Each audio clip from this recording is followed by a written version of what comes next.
오늘 시편 144편 1절부터 4절까지 말씀을 같이 읽었습니다. 2절에 보면 여호와는 나의 사랑이시오 그렇게 되어 있죠. 여호와는 나의 사랑이시오. 하나님은 우리에게 사랑이 되십니다. 하나님은 사랑이시다 그런 말이죠. 그러니까 하나님은 사랑이시다. 여호와는 나의 사랑이시오. 하나님은 사랑이십니다. 이렇게. 사랑은 하나님이다. 하나님은 사랑이시다. 그게 이제 그 하나님의 그 본성인데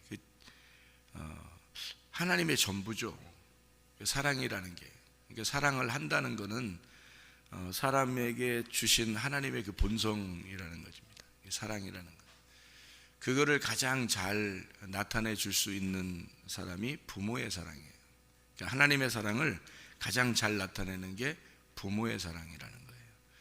근데 이제 부모가 사랑을 잘 못한 사람들은 그 자녀들이 그 하나님의 사랑을 잘 깨닫기가 어렵다 그렇게 얘기를 하는 경우도 있어요. 그러니까 부모가 하나님의 사랑하고 가장 닮은 거예요.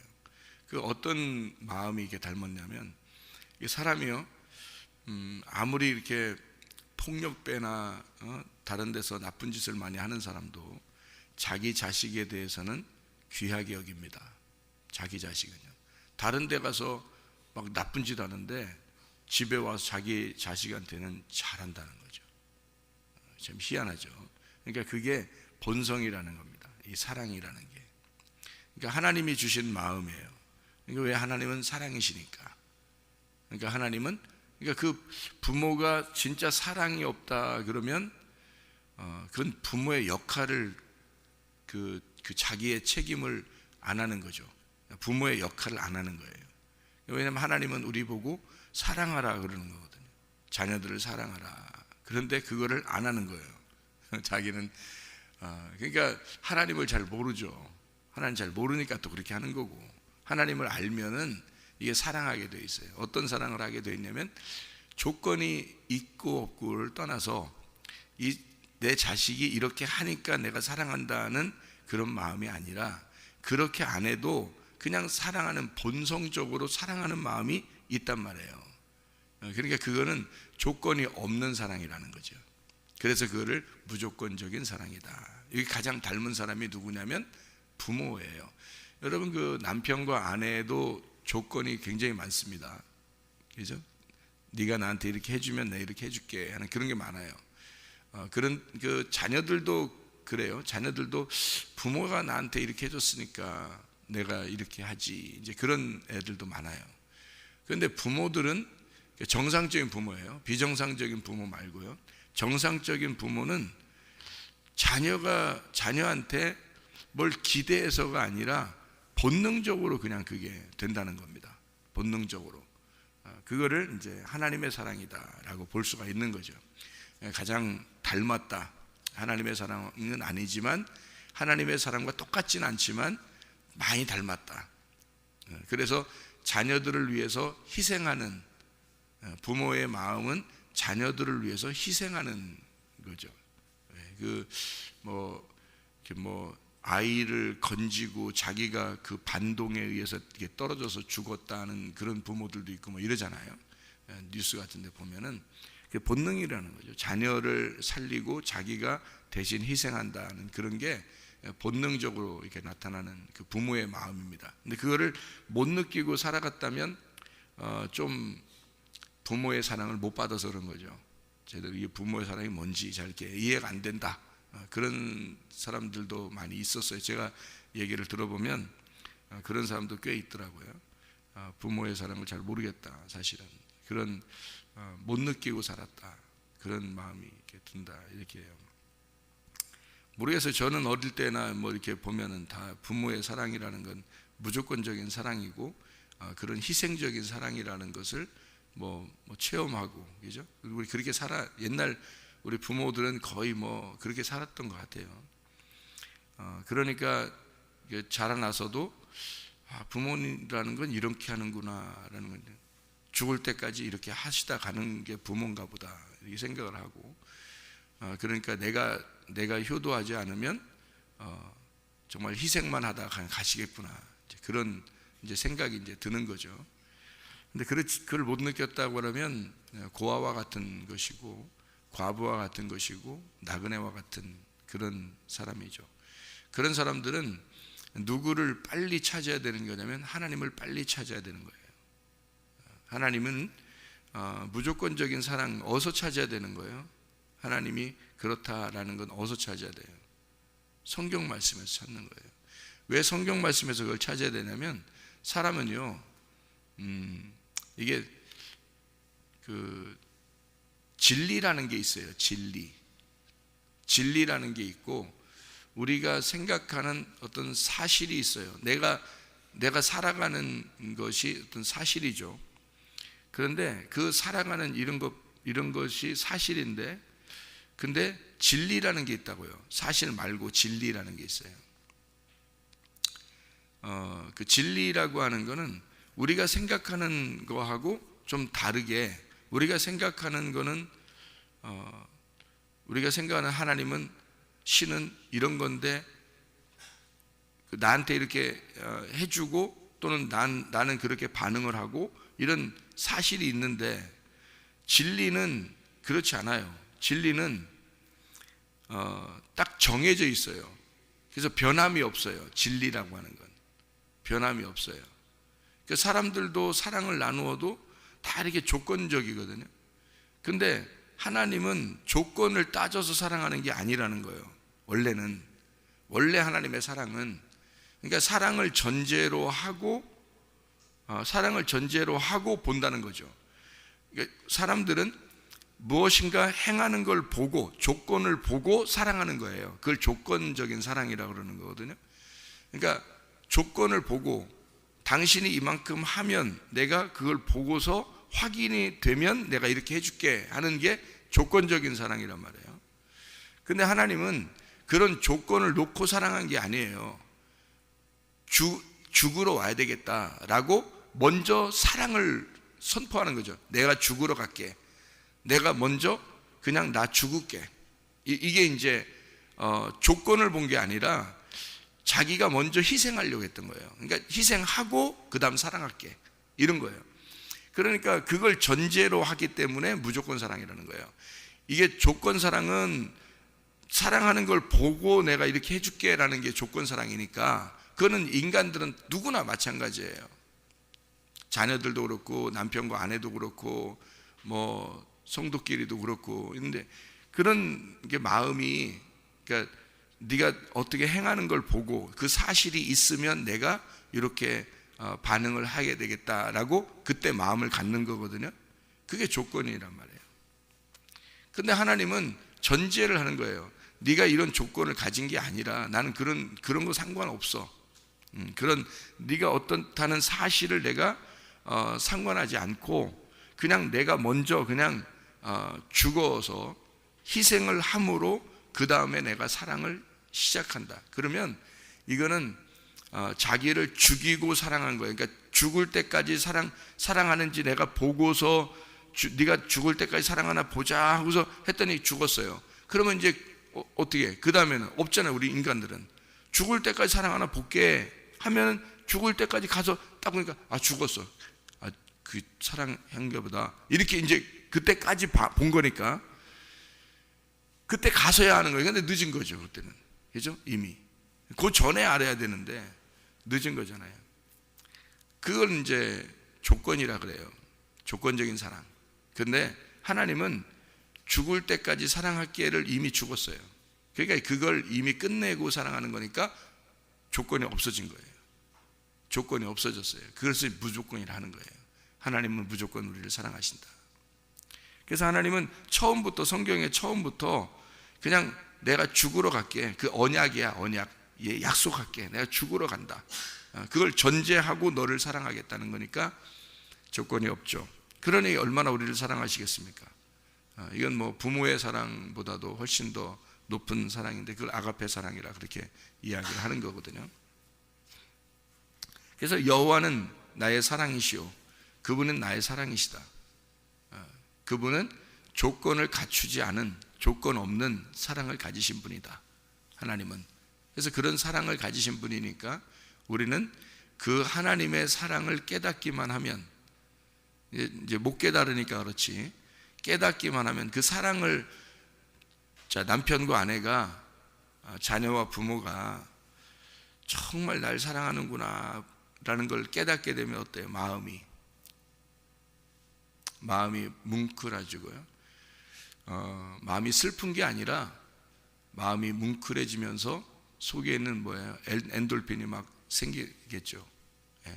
그러니까 사랑받으면 엔돌핀이 막 생기는 거예요. 몸이 면역 체계가 막 강해지고 건강해지는 겁니다.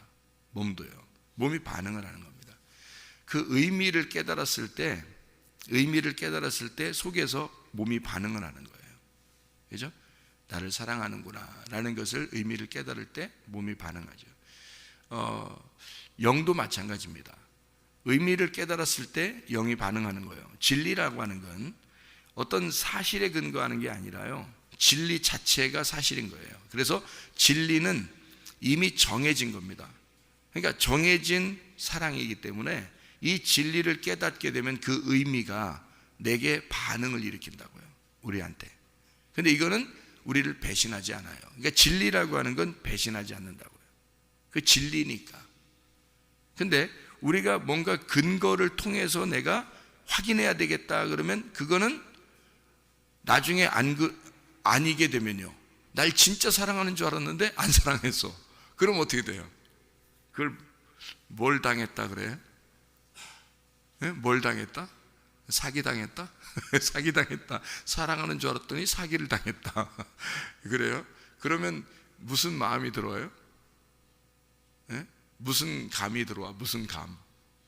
배신감이 들어오죠. 배신감이 들어오면 막 미치겠는 거죠. 그죠? 배신감이 들어오면, 그 배신감이 들어오면요, 사람이 쓰러집니다. 사람이요. 멀쩡하던 그 등치 아무리 커도요, 배신감을 딱 맞아버리잖아요. 배신감이라는 화살을 딱 맞아버리면 하면 그 다음에 푹 쓰러져 버려요. 사람이 정신이 푹 쓰러져. 며칠 동안 뭐 정신 못 차려요. 몇 년 동안 정신 못 차리는 사람도 있고요. 이렇게 배신감을 이렇게 딱 느끼게 되면, 그러면 정신이 없어져요. 푹 쓰러져 버립니다. 사람이 몸도 푹 쓰러지고 진짜 영이 깨져 버립니다. 배신감을 느끼면요. 여러분, 배신감 많이 느껴봤나요, 여러분? 여러분, 배신감, 그러니까 배신감을 느끼면 있잖아요. 그런데 가장 가까운 사람한테 배신감 느끼면 더 큽니다. 그러니까 이게 그냥 화살, 이렇게 이만한 화살로 이렇게 탁 맞으면 이렇게 하는데 말이에요. 막 그 전봇대만한 화살로 그것도 거기에 불 붙여가지고 꽉 맞으면 그냥 그냥 사망에 가까워져요. 사망에 그냥. 전 그거 맞아봤거든요. 전봇대만한 화살에다가 불 댕겨가지고 거기다가 불 화살을 팍 맞아보니까요, 그냥 정신을 못 차려요. 몇 년 동안 정신을 못 차리고 그냥 몸이 망가지고 영이 깨지고 막 그런 걸 경험을 했어요, 제가. 그래서 배신이라는 게 얼마나 무서운 건지를 제가 알았어요. 저는 사람들한테 배신을 먼저 하진 않습니다. 그래서가 아니라 원래 그런 정신이 그런데 그런 사람이 있더라고요. 진짜로 그 배신이라는 게 있더라고요. 그래서 이게 불화살을 맞고 이게 쓰러져 보면 그게 얼마나 무서운 그 독화살인지를 알게 되거든요. 그러니까 사실을 근거해서 우리가 살다 보면은 어느 날 배신을 당할 수가 있단 말이에요. 그러면 정신을 못 차리죠. 근데 하나님은 이런 사실에 근거하지 않고 하나님 자체가 진리란 말이에요. 진리는 변함이 없어요. 변함 없는 걸 전제하고 시작을 하는 거예요. 그걸 진리라고 그러는 거예요. 그러니까 몇천 년, 몇만 년이 지나도 똑같은 거예요. 그게 진리라는 거죠.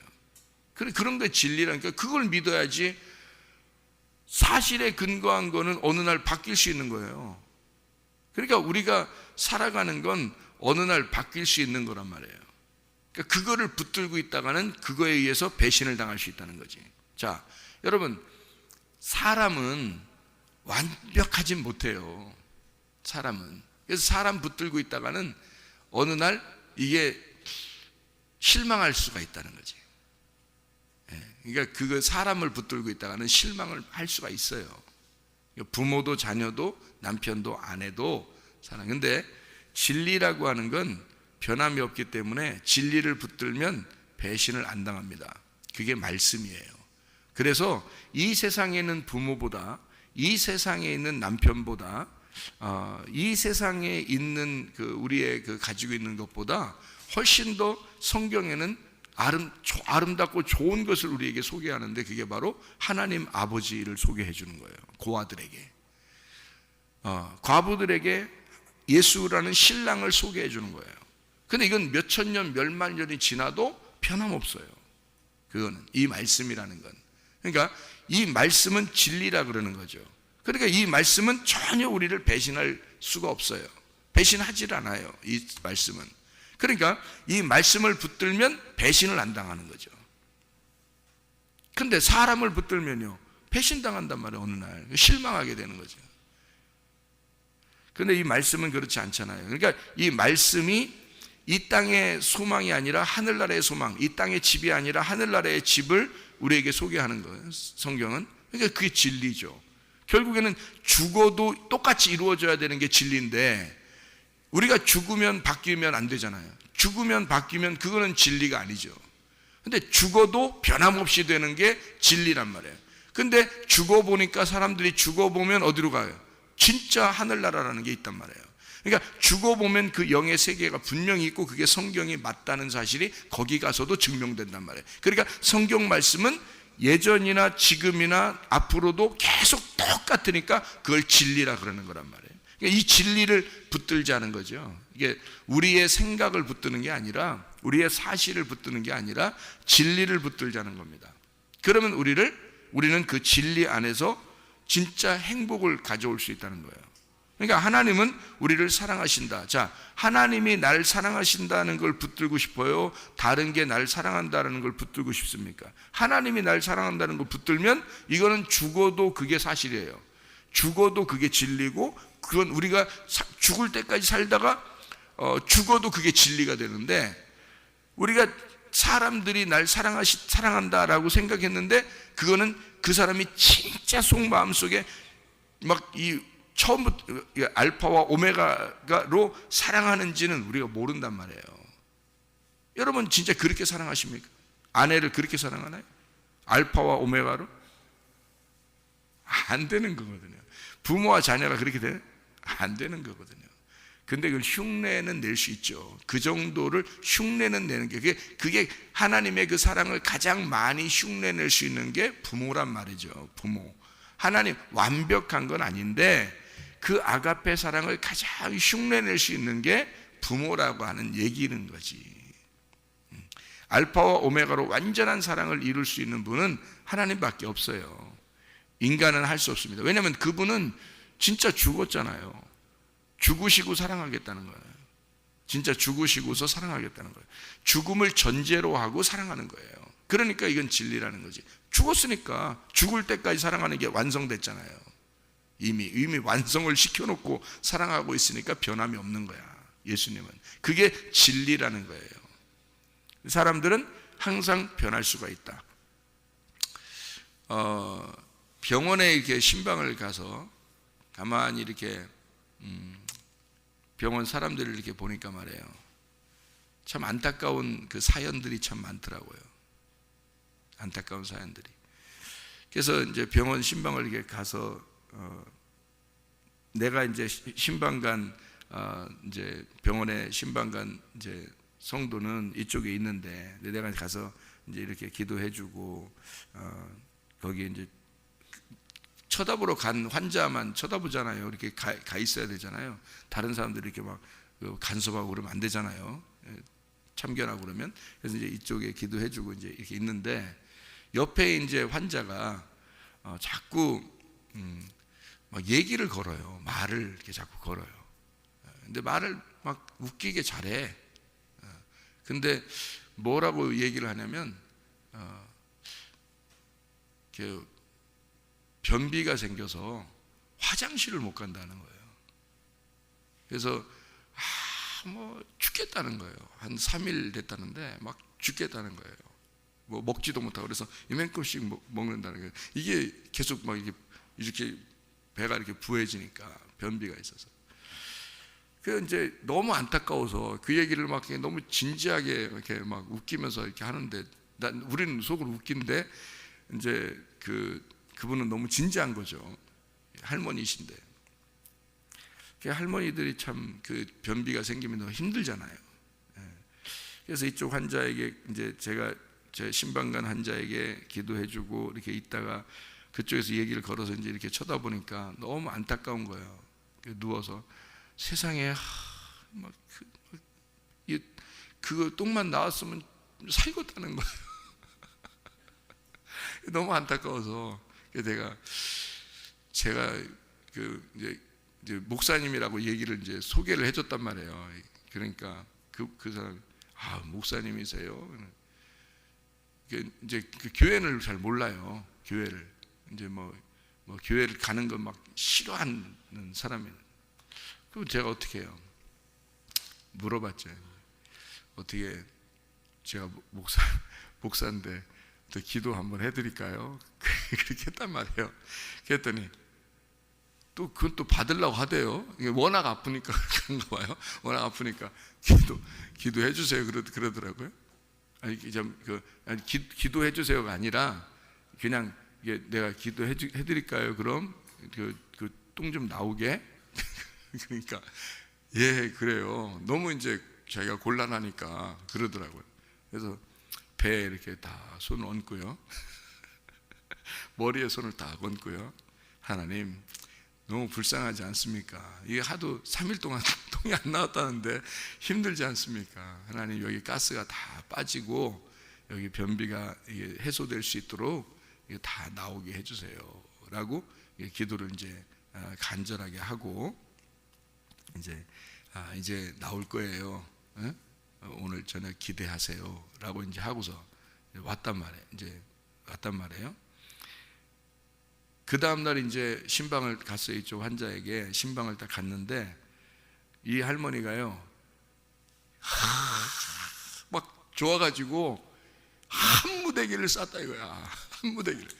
근데 얼마나 이게 목사님이 이게 기합을 넣어줘서 이게 기도를 모르니까, 기도라는 말을 잘 모르니까 이 기합이 효과가 있었다는 거야. 그래서 목사님이 기합을 넣어주니까 한 무대기를 쌌다고 말이야. 효과가 있더라고. 막 이러면서 막 좋아하더라고요. 제가 가니까 막 좋아가지고 막 그러더라고요. 근데 그날 이제 제가 이 얘기를 하려고 했던 게 아니라 그 옆에 또 하나 환자가 있었는데 이 눈을 이제 수술했는지 이 눈을 이렇게 감고 있는 거, 이렇게 붕대로 이렇게 감고 있는 거예요. 근데 딸이 이제 병문안을 이제 와서 이제 간호를 하는 거죠. 근데 눈이 잘 안 보이니까 이렇게 이게 할머니인데 눈을 이렇게 수술했으니까. 근데 딸이 이제 와서 병 간호를 하는데 얼마나 피곤하겠어요. 그러니까 옆에서 이렇게 하고 쭈그리고 이제 누워 있는 거죠, 딸이. 그러니까 이게 이 할머니가 잘 안 보이잖아요. 근데 이 딸이 병원이 그렇게 춥지 않잖아요. 온풍기도 잘 나오고 그러니까. 근데 추울까봐 자기 그 이불을 이렇게 잘 안 보이니까 더듬더듬 하면서 이 딸한테 덮어주는 거예요. 그게 뭐겠어요? 사랑이에요. 본능에서 나오는. 딸한테, 여러분 그 자다가 보면 애들 왜 입을 막 걷어차고 자는데 중간중간에 왜 오줌 말아서 일어나는 경우도 있잖아요. 일어나서 보면 애가 입을 막 걷어차고 이렇게 자면 어때요? 다시 와서 그냥 자요? 본능적으로 어때요? 입을 덮어주고 잡니다. 부모의 마음이라는 게 그런 거거든요. 그거를 본 거예요, 저희들이. 그러니까 그 눈이 수술돼서 눈 안 보이는데 본능적으로 이 자기 딸이 옆에서 이렇게 쭈그리고 자는 거를 이렇게 희미하게 아는 거죠. 그러니까 본능적으로 자기 그 덮는 거를 이렇게 딸한테 덮어주는 그 모습을 보게 된 거죠. 저게 사랑이다. 사랑이다. 누가 가르쳐줘서 그럴까요? 아니에요. 그거는 하나님이 우리의 속에 집어넣어 놓은 사랑이었던 거죠. 본성이었던 거죠. 자, 하나님이 어떤 분이니까? 사랑이시니까. 변할 수 없는 사랑이시니까. 그걸 누구한테 가장 많이 집어넣어 줬다고요? 부모에게 가장 많이 집어넣어 줬다고요. 그게 하나님 아버지의 사랑이라는 걸 알려주려고 집어넣어 줬다는 거죠. 그러니까 하나님은 사랑이십니다. 사랑이 왜 하나님은 사랑이실까? 하나님이 왜 우리를 그리 사랑하셔요? 그냥 사랑하니까? 하나님이 우리를 왜 사랑하는가? 우리가 행복했으면 좋겠으니까. 자기가 나는 죽을 테니, 나는 너를 위해 죽기까지 사랑할 테니 너는 뭐 하라고? 행복하라고. 나는 죽을 때까지 널 사랑할 테니 너는 행복해라. 내가 사랑만 해줄 테니까 너는 행복해야 돼. 그게 우리 하나님 아버지의 사랑입니다. 그래 우리가 불행하게 살면 되겠어요? 안 되겠어요? 안 되는 거예요. 그 하나님의 뜻이 아닙니다. 행복하게 사는 게 하나님의 뜻입니다. 그렇죠? 그러니까 그 아련한 그 사랑, 그 나를 진짜 사랑하기 때문에 혼낸다, 그걸 알았을 때 그 자녀들이 나중에서야 그걸 깨닫죠. 부모가 나를 사랑하기 때문에 때렸고 부모가 나를 사랑하기 때문에 혼냈다는 사실을 나중에 알게 되면 그 마음이 어때요? 아련합니다. 근데 부모가 자기 승질에 못 이겨서 나를 때렸다. 부모가 자기 승질에 못 이겨서 나를 혼냈다. 이런 식으로 생각되면 어떨까요? 아련한 가슴에 그 사랑이 남는 게 아니라 증오와 미움과 배신감이 남겠죠. 그런데 진짜 사랑, 하나님의 사랑이라는 걸 아는 본성을 가진 부모가 진짜 사랑을 나누었을 때, 그러면서도 혼내거나 진짜 칭찬하거나 어떤 상황에도 그런 사랑을 가졌을 때 우리는 그거를 아련하게 가슴 속에 깨닫게 되는 거죠. 그런 의미를 알게 됐을 때 몸이 어떻게 되겠어요? 그 사랑에 반응을 하는 겁니다. 그럼 몸이 어떻게? 막 면역이 증가되는 거예요. 면역력이 증가되죠. 영도 회복이 되죠. 나를 사랑하는 자가 있으니까. 그것보다 더 위대한 사랑이 하나님의 사랑입니다. 그러니까 이 하나님의 사랑을 우리가 깨닫고 산다는 것은 진정한 행복, 진리 안에서의 행복을 깨닫는 것은 하나님의 사랑이에요. 저는 이 말씀에서 여러분이 이 진리, 말씀이라는 하나님의 말씀에서 사랑을 깨닫고 하나님의 사랑을 깨닫고 그 진리 안에서 행복하기를 원한단 말입니다. 하나님도 그래야 네가 진짜 행복하니까. 너 이 세상에 있는 건 널 속일 수도 있어. 널 속일지도 몰라. 그러나 나는 너를 속일 수가 없어. 나는 너를 죽기까지 사랑했으니까. 나는 너를 끝까지 사랑했으니까 너는 내 안에서 행복해야 돼. 하나님의 말씀, 이 진리 안에서 너는 행복해야 돼. 그래서 진리는 우리를 행복을 가져다 줍니다. 그래서 진리를 깨달으면 깨달을수록 그 의미를 알게 되고 그 의미를 아니까 하나님의 마음이 알게 되는 거예요. 하나님 마음을 알게 되니까 그 마음에서의 그 사랑을 깨닫게 되니까 아련한 거죠. 가슴이. 진짜 사랑을 깨닫게 되는 거죠. 하나님은 우리를 이렇게 사랑하셔. 그걸 깨닫게 되는 겁니다. 우리 그 성경 어제 우리가 같이 읽었던 거 신명기 33장에 29절의 말씀, 이스라엘이여 너는 행복한 사람이로다. 여호와의 구원을 너같이 얻은 백성이 누구냐?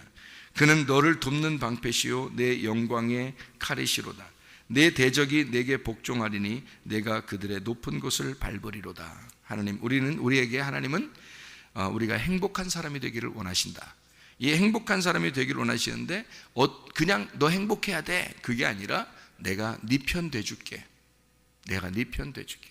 항상 너는 내가 같이 있을게. 내가 임마누엘 할게. 내가 너의 방패가 되고 내가 너의 칼이 될게. 그러니까 너는 항상 승리할 수가 있어. 항상 너는, 그러니까 마귀에게 우리가 진다는 것은 불행한 겁니다. 마귀는 우리에게 행복을 뺏어가려고 그러는 거예요. 그게 마귀예요. 그러니까 마귀는 불행을 주려고 하는 거니까 그 마귀를 우리가 이겨야 되잖아요. 그러니까 마귀를 이겨야 되니까 우리의 방패가 되시고 칼이 되시는 주님이 나와 함께 내 편 되시니까 항상 이길 수 있는 거예요. 그러니까 항상 어떻게 할 수 있는 거예요? 항상 어떻게 살 수 있는 거예요? 행복하게 살 수 있는 거예요, 사실은. 근데 불행하게 만들려고 해. 속이는 거지. 너는 죄인이야. 너는 나쁜 놈이야. 하나님이 너 사랑하시겠어? 하나님이 너 같은 거 사랑하시겠어? 너 맨날 실패하잖아. 너 맨날 그렇게 실수하잖아. 너 맨날 죄짓잖아. 너 같은 거 사랑하겠어, 하나님이? 너 잘해야지 하나님 사랑하는 거야. 너 알잖아. 너도 너한테 잘하는 사람 좋아하잖아. 너한테 못해주는 사람 네가 좋아하냐? 아니, 나한테 못해주는 사람 안 좋아하는데. 너 미워하는 사람 네가 좋아해? 아닌데. 너 좋아하는 사람 네가 좋아하지? 응. 그러니까 하나님을 어떤 식으로 만드는 거예요, 마귀는? 조건적인 하나님 만드는 거지. 네가 잘할 때 너한테 사랑해주는 하나님을 만드는 거지, 이 마귀는. 그죠? 마귀는 그렇게 우리를 속이는 거예요. 그런 사랑은 이미 끝났다니까요. 하나님에게서는 죽어버렸으니까, 나를 위해 죽어버렸으니까 이미 끝난 거란 말이에요. 그래서 사랑으로 완성, 십자가가 사랑의 완성이에요. 그것으로 이미 완성해놓고 우리를 사랑하기 때문에 변함이 없단 말이에요. 하나님은 그래서 변함이 없는 사랑을 가지고 있는 게 진리야. 근데 마귀는 조건을 내걸어. 이렇게 해야, 네가 이렇게 해야 하나님이 널 사랑하지 라고 조건을 내건단 말이에요. 그게 마귀야. 그러니까 조건에 자기가 부합하지 못하면 어떻게 돼? 불행하다고 느껴지는 거죠. 나 불행할 수도 있어. 나한테 이렇게 이런 화가 온 것은 내가 이런 잘못했기 때문에 그런 거야. 하나님은 어떻게 해요? 네가 잘못해서 그런 게 아니라 너가 잘못한 것 때문에 내가 죽었어. 그래서 네가 지금 잘못해서 화가 오는 게 아니라 그런 화를 마귀가 만들어낸 거야. 그런데 나는 그걸 통해서 나는 너를 교육하고 싶어. 난 너를 가르치고 싶어. 하나님은 우리를 학습을 하는 거죠. 가르치려고 하는 거지. 마귀는 우리를 가르치는 게 아니라 우리를 불행하게 만드는 거지. 그렇죠? 마귀는 불행하게 우리를 끌고 내려가는 거고, 하나님은 그걸 통해서 가만히 두시고 있어. 어떨 때는. 왜? 네가 승리해서, 내가 너와 함께 있으니까 네가 승리해서 올라오기를 기다리는데 그걸 학습을 한단 말이에요. 가르쳐 주는 거예요. 우리에게 뭔가 가르쳐 주는 거예요. 그래서 고난받는 것이 내게 유익이라. 다윗이요, 시편 119편 71절에 고난받는 것이 내게 유익이라. 그걸 통해서 뭐 했다고? 하나님의 율례를 배우게 되었나이다. 아, 이게 나를 교육시키는 거였구나, 그 고난이라는 게. 마귀는 고난을 주려고 그러고 불행을 주려고 하지만 하나님은 그걸 통해서 어떨 때는 기다리신다. 왜? 너가 그걸 통해 배워야 하니까. 하나님의 사랑을 배워야 하니까. 하나님의 무한한 그 사랑을 배워야 하니까. 그리고 너는 행복이 무엇인지를 배워야 하니까. 전도서 하나 읽고 마치도록 하겠습니다. 전도서 6장 6절 말씀. 그가 비록 천년의 갑절을 산다 할지라도 행복을 보지 못하면 마침내 다 한 곳으로 돌아가는 것뿐이 아니냐. 여러분, 행복하게 살아가는 것은 하나님의 뜻입니다. 그 뜻에 반응하는 사람들이 되어서 진짜 행복한 사람으로 살다가 주님 만나시기를 바랍니다. 기도하겠습니다.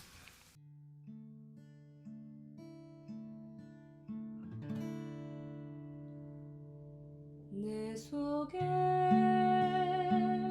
내가 너무도 많아서 당신을 쉴 곳 없네. 내 속에 헛된 바램들로 당신을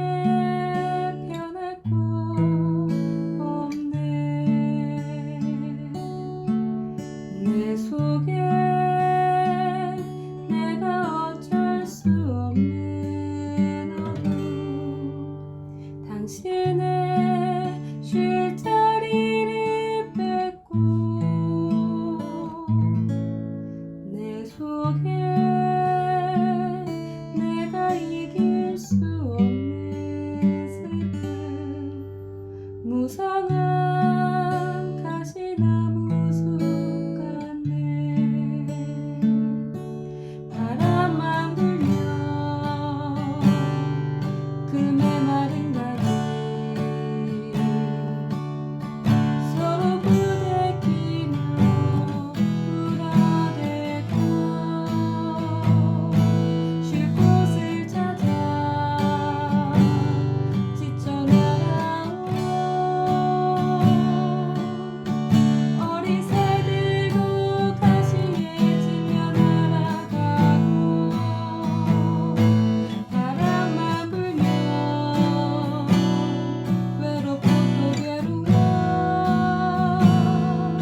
당신을